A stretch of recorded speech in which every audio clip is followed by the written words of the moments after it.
Hello everyone, it is Reversal and welcome back to another episode of Pokemon Go. Before we get started, I wish you all very happy holidays with your friends, with your family. I really hope that the rest of the year is gonna be filled with joy and happiness for you and your family, whether you're watching this together with your family or whoever the case might be. I just wish you all a really great time.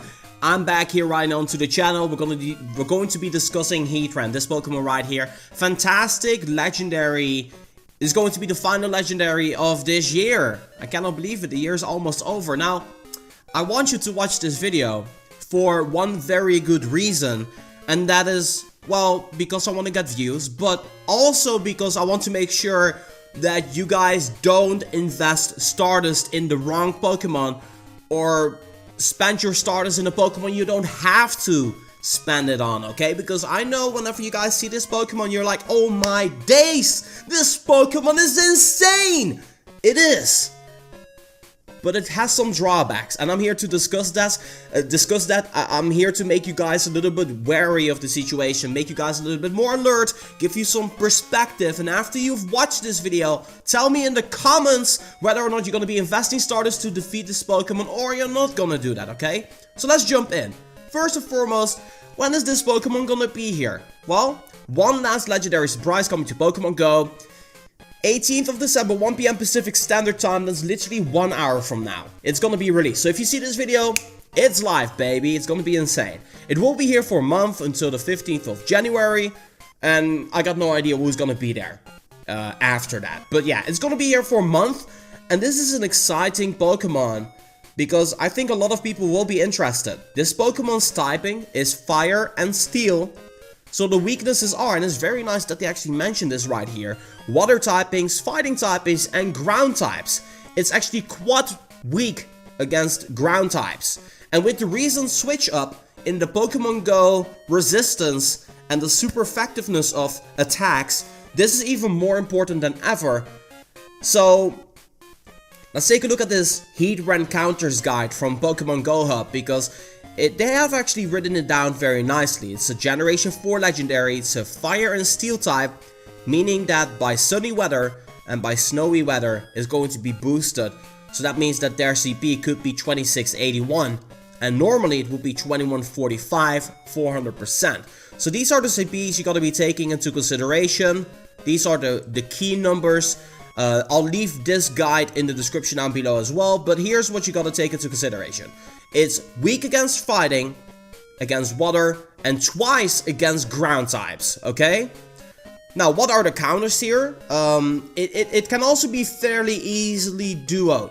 Here, these are keywords here. Pay very close attention to this. It can be duoed very easily.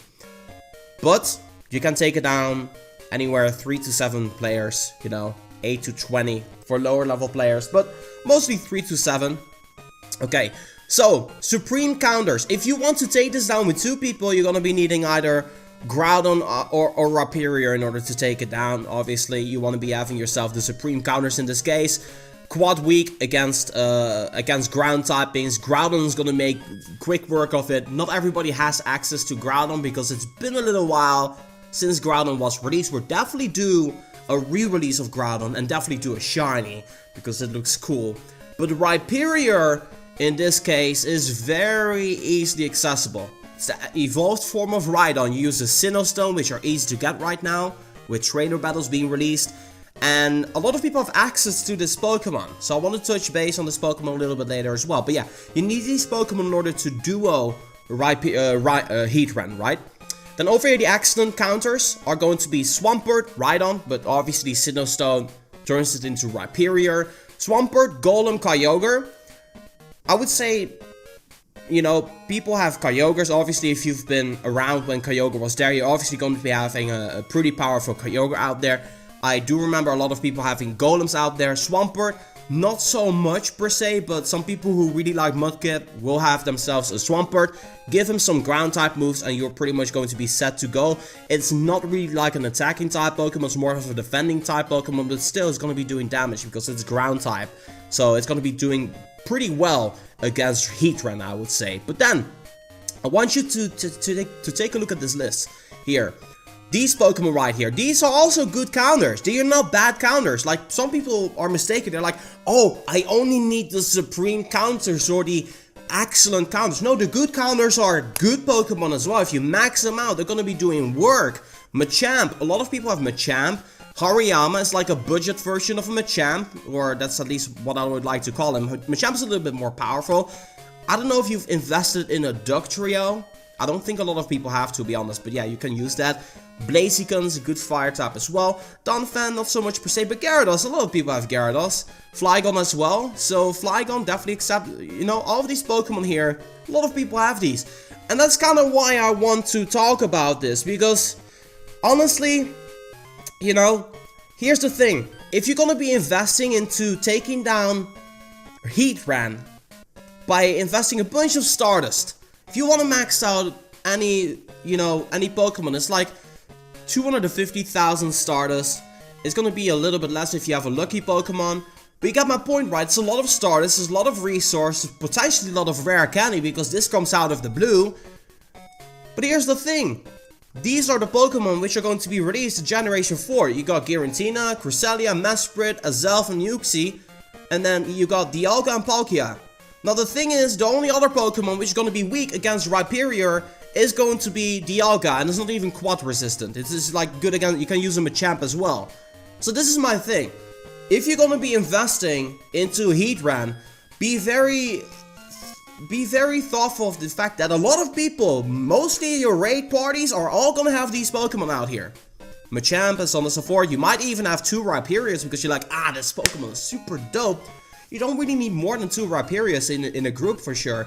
I mean, if you're in a different situation where you're like alone or you want to try challenges, hey, by all means, invest that Stardust. It's going to be completely cool. But I want you to take this into consideration. There's a bunch of legendaries which are going to be released. We are definitely due a Groudon and a Rayquaza re-release as well.